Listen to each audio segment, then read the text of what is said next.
price of war is remembered in Washington and around the world. A massive highway pileup claims numerous lives in France, and new information may help heart patients make some hard decisions.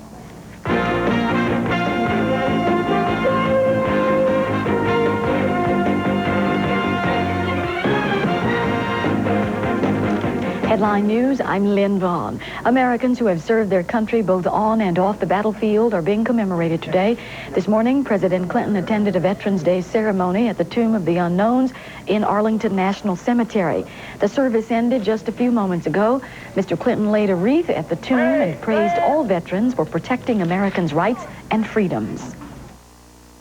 Today we gather to honor those who have rendered the highest service any American can offer to this nation.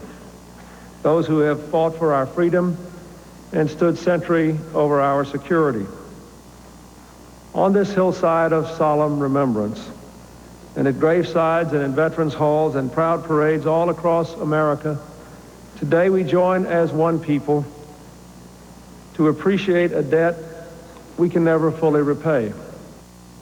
This morning, the President and Mrs. Clinton hosted a breakfast for a group of veterans. The President signed a bill increasing the cost of living allowance to disabled veterans by 2.5%. Later today, he will visit a veterans hospital in Martinsburg, West Virginia.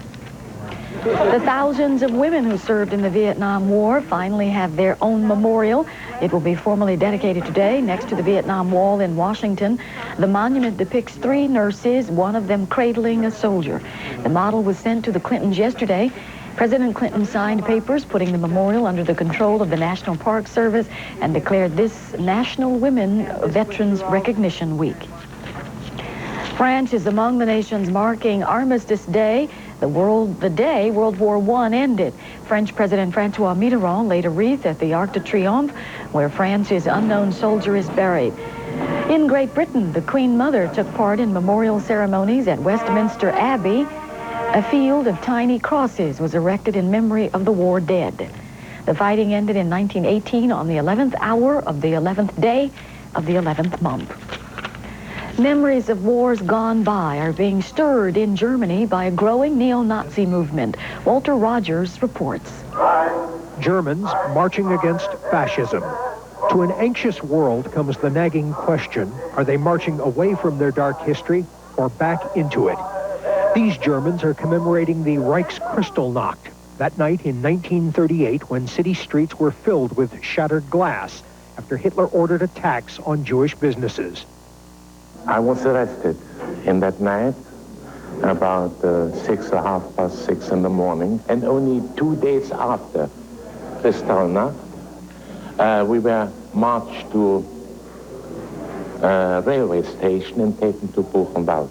I mean, it started immediately, and I couldn't go to school. I had to leave school because I was Jewish from one day to the next, you see. The Kristallnacht, that actually were the last days where I saw my parents. And all of a sudden, these Nazis with sticks and with everything they had. More than half a century later, survivors of Kristallnacht, German Jews, gather in Berlin to remember the past, and they worry about their future, especially the recent escalation of neo-Nazi violence that has claimed 24 lives in the last year and a half. One must get scared from time to time when one hears of these youths marching and painting swastikas. I mean, that's, of course, terrible. For one who's lived through it, we really thought that could never, never happen again. Germany's growing numbers of unemployed young men are a breeding ground for right-wing violence. This Dresden social worker says anti-Semitism has a sympathetic audience here because it was fed by East Germany's communist regime. Few countries have worked harder to eliminate ethnic hatred than Germany, but the damage done by recent right-wing violence worries many and raises another vexing question. Could it ever happen again here? No, I don't think. But it doesn't mean that the times could not be very unpleasant for a lot of people, including or excluding Jews. 55 years after the pogroms against Jews began here, Germany remains a country divided between those who think it is time to bury the past and move on, and those who argue that rising extremism across Europe demands people never forget what happened here. Walter Rogers, CNN, Berlin. The U.S. is reportedly offering to cancel a recent series of sanctions against China if Beijing promises not to export any more long-range missile components to Pakistan. The Washington Post reports China is seriously considering the deal. The sanctions were imposed after intelligence reports indicated China was illegally selling military hardware. The sanctions blocked a $400 million satellite deal between the two countries. The United Nations Security Council is expected to vote for tougher sanctions on Libya today. It's trying to pressure Tripoli to hand over the 2 men accused in the 1988 bombing of a Pan Am jet over Lockerbie, Scotland. The resolution would freeze the country's international financial assets and ban oil transport and refinery equipment. It would allow Libya to continue selling oil. Police in western France have the grim task of identifying victims of a huge highway pileup. The chain reaction crash started when a speeding tanker caught fire last night. 17 people were killed, dozens are injured. Robert Hall has the latest. The fire crews said it was like a scene from hell. Over 30 cars and lorries mangled and blazing on one of France's busiest motorways. Police say the pileup happened after the tire on a British tanker burst into flames, causing it to slew across the road and into the path of vehicles traveling behind. Fire engulfed the tanker's load of methanol. Black smoke mingling with rain and spray. It looked like fog at first, very dense, and it was smoke. There must have been 10 cars in front of us, all already hit. We broke, but we went straight into that, and we got hit about 6 times from the back of us, and a car went straight over us and landed on our car and the car in front. A major emergency was declared, with several local hospitals put on standby. But the sheer intensity of the fire made it almost impossible for rescue teams to even identify individual vehicles. Police said the accident had been rendered far worse because drivers were traveling too fast in appalling weather conditions. 17 bodies have been recovered so far. 40 people, some of them believed to be British, are still being treated in hospital. Heavy rescue crews were still trying to separate the twisted mass of smoking metal. As they did so, an inquiry began into France's worst motorway accident for 11 years. The operation to clear the motorway ahead of France's bank holiday weekend will take much of the day. Robert Hall, ITN, Bordeaux. In Washington state, 1 crew member was killed, 3 are missing after 2 freight trains collided head-on and burst into flames. 20 cars derailed onto Interstate 5, which remains closed except for 1 northbound lane. The trains were mistakenly traveling on the same track in poor visibility. Up to 15,000 gallons of diesel fuel poured onto the tracks. The Coast Guard is checking to see if any of the fuel spilled into the Columbia River. The U.S. Senate has yet to pass a crime-fighting bill, but there's now a schedule for considering ways to change it. An agreement reached last night arranges a series of votes next week on as many as 24 amendments. Republicans had been threatening to stage a filibuster to stop a proposed ban on assault weapons. The 5-year-old British girl who received multiple organ transplants died today at Children's Hospital in Pittsburgh. Laura Davies had been in intensive care since September when she received a new liver, stomach, pancreas, kidneys, and intestines. Her condition deteriorated drastically last night, and her parents agreed her life support machine should be turned off. Laura was born with a rare disorder that made digestion impossible. Thousands of cardiac patients are confronted with a heartfelt dilemma every year. They must submit to either bypass surgery or angioplasty to clear blocked arteries. Rhonda Rowland compares those procedures. A little pain in the chest is the warning Robert Gresham needed to see his doctor. Miss Pam, how are you doing today? He had blockages in 2 arteries of his heart. To open them, doctors either use bypass surgery or angioplasty, in which a tiny balloon reopens the artery from the inside. He explained to me that I was not going to be given the option of having either angioplasty or surgery, that a computer would make a random choice. As part of a study, a computer assigned him to angioplasty. Mary Wade was also called to action when she felt pain in her upper chest and throat. Doctors discovered 5 blocked arteries. If I wanted to live, I would have to have either surgery or angioplasty, whichever that could be done. The computer assigned her to bypass surgery. In less severe cases, doctors tend to prefer angioplasty. But for more severe blockages, they often go with bypass surgery. The difficulty comes with patients who fall in the middle. But there are a lot of patients, particularly those with multiple blockages in the arteries, who can have either procedure. And a lot of the decision right now is based on what doctor they go to, whether it's a doctor favoring surgery or a doctor favoring angioplasty.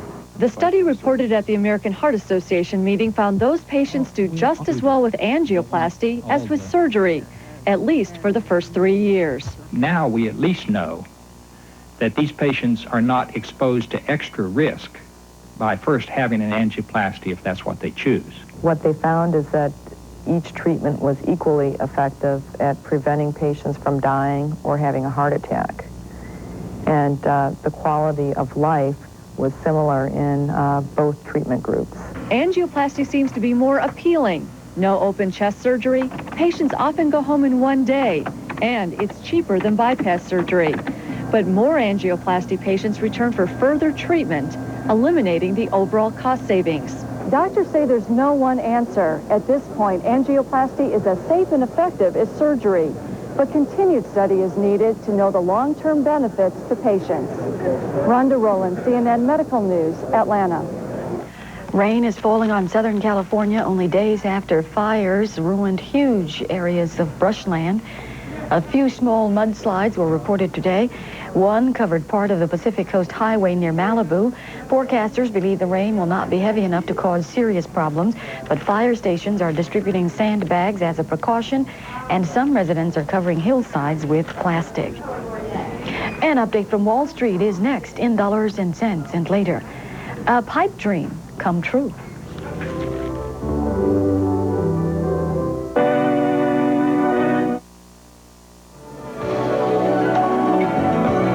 Mountain snow will spread from California to Colorado as a second weather system brings the same to the Pacific Northwest. This is Headline News, a CNN network. Before you buy your next car, you could put it through a grueling test, like this. Or you can read Consumer Reports. Before you buy your next pair of running shoes, you could put them through a pounding test like this, or you can read Consumer Reports. Before you buy your next washer or dryer, you could test and retest it like this, or you can read Consumer Reports. Consumer Reports puts the brand name products you use through revealing performance tests every day to tell you which models were worth the money and which were not. So you get the best value, avoid costly mistakes, and get the best product for your money. And now you can put Consumer Reports to the test with a risk-free trial issue. You can always trust Consumer Reports for independent comparative test results, surveys, and solid recommendations, not just when you're buying a new vehicle, refrigerator, or TV, but also for things you buy every day, like blue jeans, cordless telephones, auto insurance, airline tickets, tennis rackets, bike helmets, fast food breakfasts, and more. At Consumer Reports, we don't pull punches. We tell you the brand names, give you the model numbers, compare products head-to-head to separate fact from fiction to help you get better value for your dollar. Today, we all have to shop smarter to stretch our dollars further. That's why you need Consumer Reports more now than ever before. Call right now for your risk-free trial issue of Consumer Reports. Then decide. When the bill arrives, pay it and get 11 more issues, 12 in all for just $22, plus the 1994 buying guide. Or write cancel on the bill, return it, and owe nothing. You'll also get the 1993 buying guide free with your paid subscription. Call 1-800-342-9555. That's 1-800-342-9555. Call now and put us to the test.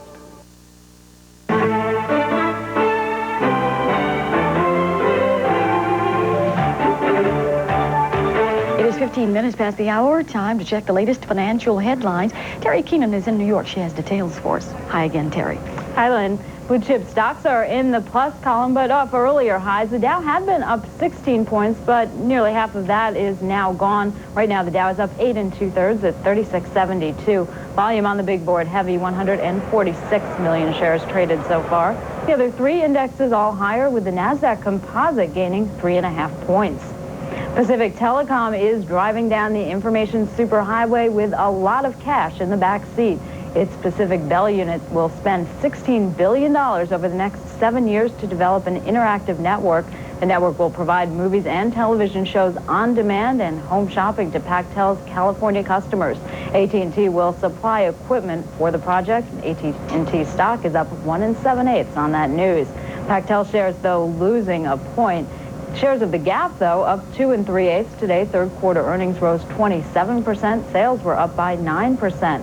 Symmetricom tumbling 3 3/8 or 27%. The electronics parts manufacturer expecting a drop in sales in 1994. And shares of Philip Morris up $1.50 after an upgrade by Solomon Brothers and positive comments from Goldman Sachs.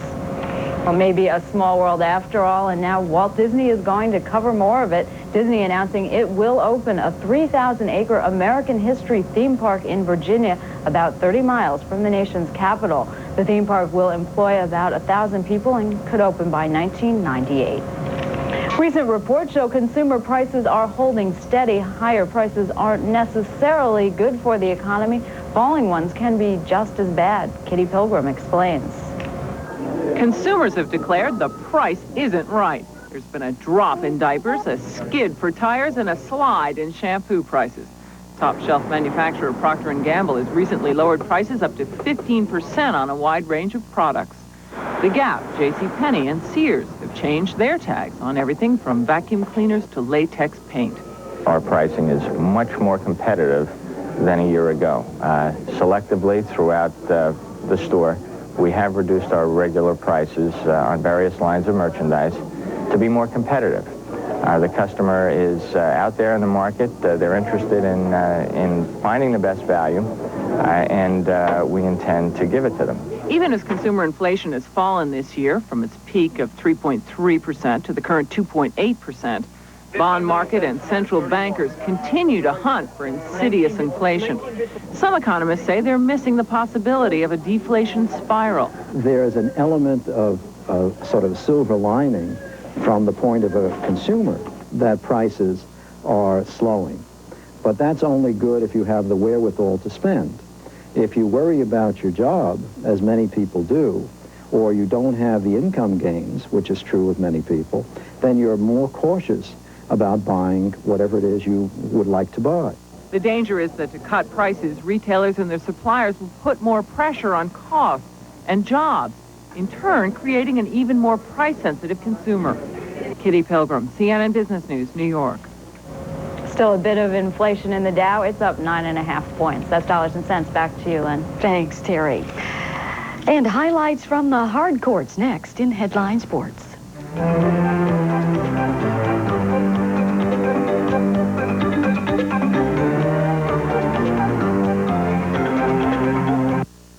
This is Headline News, a CNN network.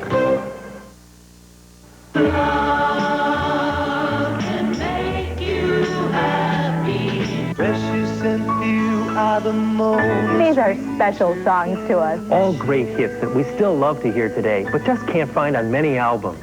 Until now, introducing Rare Gold, 40 pop classics in a special collection you'll want to order. Smile a little smile for me.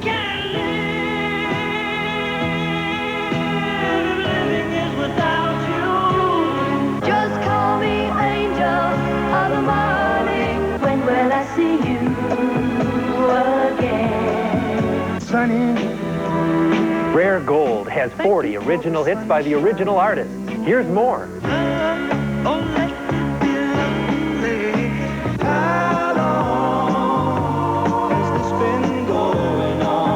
Seems it never rains in Southern California. 1, 2, 3. You'll also get hits like Chapel of Love, Judy in Disguise, I'm Telling You Now, Moonlight Feels Right, and much more.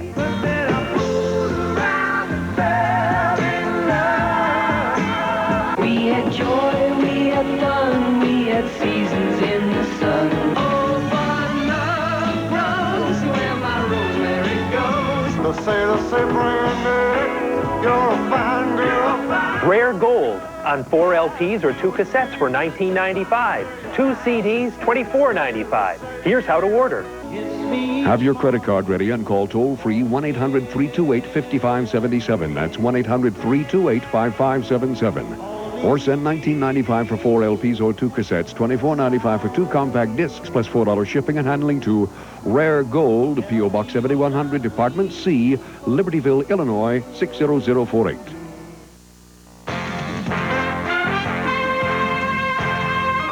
I'm Tom West with Headline Sports. After a big season-opening win over Phoenix, the Lakers have slumped into the Pacific Division cellar. They lost their 3rd in a row last night at Sacramento. Lionel Simmons scored 33 in the Kings' 112-101 victory.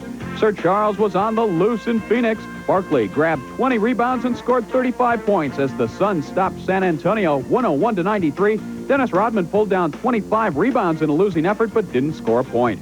The Knicks are one of 4 undefeated teams in the league. They reached 4-0 by beating Washington 92-84. Patrick Ewing had 28 points and 14 rebounds.